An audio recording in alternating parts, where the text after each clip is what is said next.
l'hypocrisie, la méchanceté, la convoitise, les pensées impures, la sorcellerie. Tout ce que Dieu est, tu es encore dedans. Et tu dis qu'il croit que Jésus c'est le Fils de Dieu. Tu ne crois pas qu'il est encore le Fils de Dieu. Parce que si tu croyais qu'il était le Fils de Dieu, tu n'avais pas te retrouver dans ce genre de choses. Amen. Amen. Amen. Car celui qui croit que Christ est le Fils de Dieu ne fait pas ce genre de choses. Amen. Pourquoi toi tu le fais? Tu es donc un chrétien qui est hypocrite. Tu n'as pas de cœur avec Dieu. Il dit, je hais le péché, toi tu aimes le péché. Comment est-ce que tu es chrétien? Comment est-ce que tu es avec lui?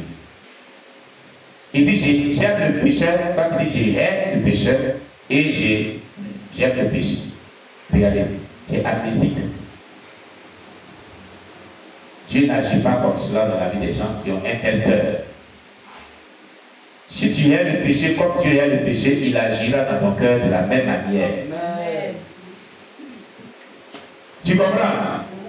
Pour ceux qui cherchent le ciel, doivent vraiment vivre ainsi. Ils doivent vivre de la même manière que Christ a donné de vivre sur la terre. Comme exemple. Alléluia. 1 Jean 2, verset 15 à 17. 1 Jean chapitre 2, verset 15 à 17.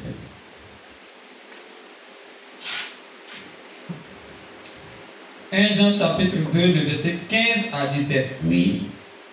N'aimez point le monde, ni les choses qui sont dans le monde. Si quelqu'un aime le monde, l'amour du Père n'est point en lui. Car tout ce qui est dans le monde, la convoitise de la chair, la convoitise des yeux et l'orgueil de la vie ne vient point du Père, mais vient du monde. Et le monde passe et sa convoitise aussi. Mais celui qui fait la volonté de Dieu demeure éternellement. Alléluia. Avez-vous compris ce qui est dit ici? N'aimez point le monde ni les choses qui sont dans le monde. Comment est-ce que toi tu es chrétien, tu aimes le monde païen? Quand on parle du monde ici, c'est le monde païen. Et les choses que font les païens, toi aussi tu fais cela et tu dis que tu aimes Dieu.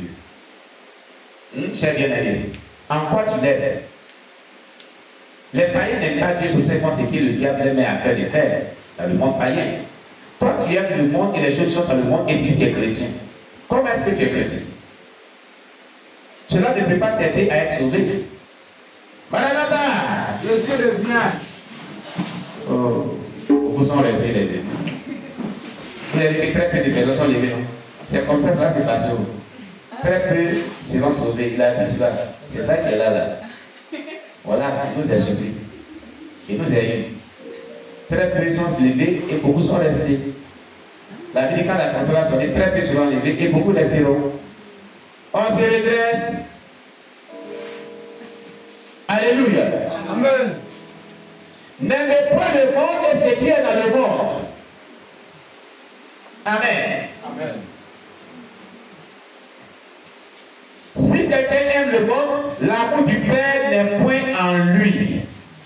C'est parce que les païens n'ont pas l'amour du Père, ils sont dans le monde païen, ils ne s'associent pas avec Christ. Donc toi qui fais ce qu'ils font là, tu n'as pas l'amour du Père, tu es plus dangereux que eux. Parce que tu joues à l'hypocrisie, tu as double visage. Tu vis tantôt que tu es chrétien alors que tu n'es pas chrétien, tu es très dangereux. L'amour du Père n'est pas en toi. C'est l'amour démoniaque qui est en toi. Parce que la lumière et les ténèbres ne peuvent pas cohabiter ensemble, déclare la parole de Dieu. Pourquoi toi tu es chrétien et tu aimes le monde? L'amour du Père n'est pas en toi. Le vrai amour de Christ n'est pas en toi. C'est une hypocrisie qui est en toi. C'est une hypocrisie qui est en toi. Tu es chrétien et tu fais les choses du monde. Tu es encore hypocrite, tu n'es pas chrétien. Tu te trompes toi-même. Répands-toi. Enlève tout ce qui est du monde en toi et attache-toi à Jésus-Christ. Totalement. Sans plus faire les choses du monde païen. C'est en cela que ta vie sera correcte. Tu seras délivré totalement et parfaitement. Tu comprends? Alléluia. Alléluia. Amen. Il est dit, car tout ce qui est dans le monde, ils vont les citer. La convoitise de la chair, la convoitise des yeux et l'orgueil de la vie ne vient pas du Père, mais vient du monde. Donc ne vient pas de Dieu, mais vient de Satan, qui est le maître du monde païen. Qui est le maître du monde des ténèbres. Donc quand tu convoites ce qui n'est pas de toi, c'est Satan qui agit en toi. Ce n'est plus Dieu. Tu comprends? Quand tu es orgueilleux, c'est Satan qui agit en toi, ce n'est plus Dieu. Tu comprends? La convoitise, la chair et les yeux et l'orgueil de la vie provient du diable. Quand un chrétien manifeste ce type de péché, il est animé par l'essence même du diable. Attention. Ça sera difficile pour être délivré si la personne ne se décide pas véritablement. Et attention, ceux qui agissent comme ça, qui n'arrivent pas à se défaire, c'est qu'ils sont marqués par la marque de la bête, d'une manière spirituelle. C'est ça qui est dangereux. Quand on fait tout, tu ne peux pas te détacher de la convoitise des yeux, de la convoitise de la chair et de l'orgueil de la vie, une marque de flétrissure de la bête est sur toi. Fais tout pour t'en débarrasser. Sinon, tu es condamnable pour l'enfer pour toujours. Est-ce que tu comprends ce qui est dit ce matin? Attention! Et la Bible nous conseille que le monde passe et sa convoitise aussi. Mais celui qui fait la volonté de Dieu demeure éternellement.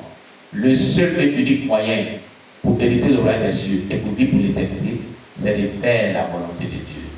Qui se concrétise par une vie soumise entièrement à la parole de Dieu, soumise à ce que le Saint-Esprit donne comme instruction.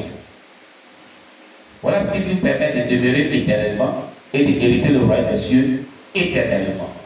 Deux choses, la vie chrétienne est axée sur deux bases, deux éléments très précis pour la vie soumise aux enseignements de la parole de Dieu et la vie soumise aux instructions données par le Saint-Esprit. C'est tout. Voilà en quoi se résume la vie chrétienne normale. Mais si ta vie n'est pas soumise aux enseignements de la Sainte Doctrine, à la Bible, et tu n'es pas soumis au Saint-Esprit, où tu fais l'un et tu ne fais pas l'autre, oublie le ciel. Ta destination, c'est l'enfer. L'enfer n'est pas bon. Écoutez, tout à l'heure, ce n'est pas les mandataires que vous pensez. Pourquoi? Il fait chaud. Hein? Il fait pas chaud. Ça, c'est petit. Et l'enfer alors? Et l'enfer? Petit chalet, la boucle, et l'enfer? La Bible dit qu'il n'y a pas quelque chose de plus chaud que l'enfer sur la terre. Rien n'est comparable à cela. Déjà, tu ne peux pas supporter cette chaleur. C'est l'enfer qui veut supporter. C'est l'enfer qui veut supporter. Alors ne choisissons pas l'enfer. Ne choisissons pas l'enfer en menant une mauvaise vie. Mais choisissons le ciel en menant une vie soumise à la parole de Dieu et au Saint-Esprit. En vivant dans la volonté de Dieu. Il est dit, mais celui qui fait la volonté de Dieu demeure éternellement. Faire la volonté de Dieu est axé sur deux éléments de la vie chrétienne. L'obéissance à sa parole, l'obéissance aux instructions données par le Saint-Esprit. Voilà ce que c'est qui fait la volonté de Dieu. Tu comprends, cher bien-aimé? Satan, celui qui vaincra, héritera ces choses, je serai son Dieu, il sera mon fils. Alléluia. Apocalypse 21, verset 7. Nous devons vaincre le monde. 1 Jean 5, verset 4 à 5. 1 Jean chapitre 2, verset 15 à 17. Et Satan, celui qui vaincra Satan aussi. Apocalypse 21, verset 1 à 7, qu'on vient de voir. Alléluia. Les faux prophètes, le péché et le mal ne doivent pas dominer notre vie. Écoutez très bien. Les faux prophètes, le péché et le mal ne doivent pas dominer notre vie. Retenez cela. Ne te laisse pas dominer par les faux prophètes. Ne te laisse pas dominer par le péché. Ne te laisse pas dominer par le mal. Sinon, si tu te laisses dominer par un de ces trois éléments, ou même ces éléments, oublie le ciel. Oublie le ciel, tu ne pourras pas te sauver. Alléluia. Nous devons nous abstenir de toute apparence de mal. Nous devons nous abstenir de tout ce qui est apparence de mal. 1 Thessaloniciens 5, verset 22. 1 Thessaloniciens chapitre 5, verset 22. Romains chapitre 12, verset 17 à 21. Romains chapitre 12, verset 17 à 21. Nous devons nous abstenir de toute apparence de mal. 1 Thessaloniciens chapitre 5, verset 22. 1 Thessaloniciens, chapitre 5, verset 22. Romains, chapitre 12, verset 17 à 22. À 21. On va lire 1 Thessaloniciens, chapitre 5, verset 22. Amen.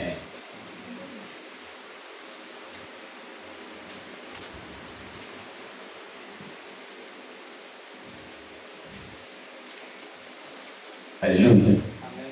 1 Thessaloniciens chapitre 5, verset 22. Faites-nous la lecture. Mon cher bien-aimé. 1 Thessaloniciens 5, verset 22. Oui. Abstenez-vous de toute espèce de mal. Abstenez-vous de toute espèce de mal. On s'adresse à qui? Les chrétiens. Les chrétiens que nous sommes.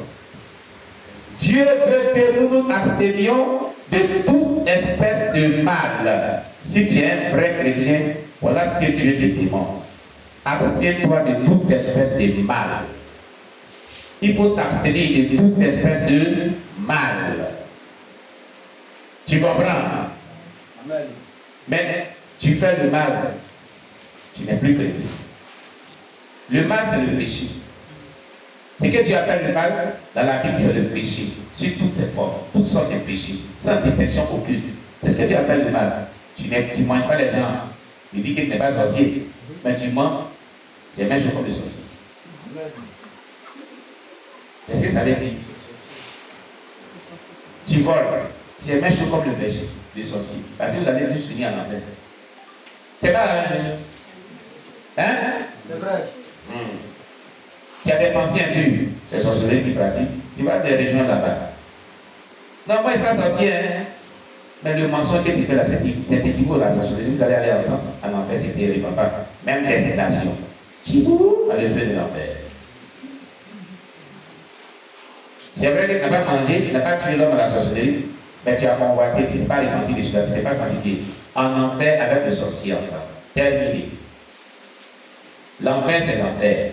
C'est vrai qu'il y a les niveaux de degrés de torture et de souffrance en enfer, mais néanmoins, ici, c'est là, c'est terriblement pas. C'est ça qui est le problème. Que ce soit niveau bas ou niveau haut, l'enfer n'est pas une bonne chose.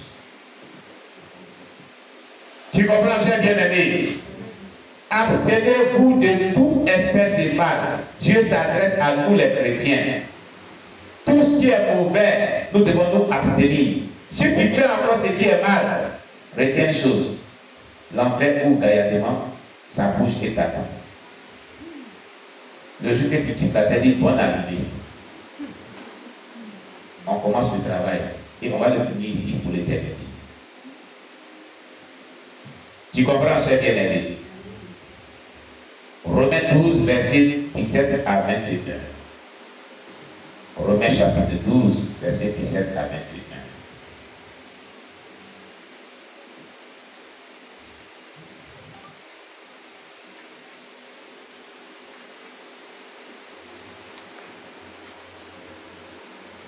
Romains chapitre 12, verset 17 à 21.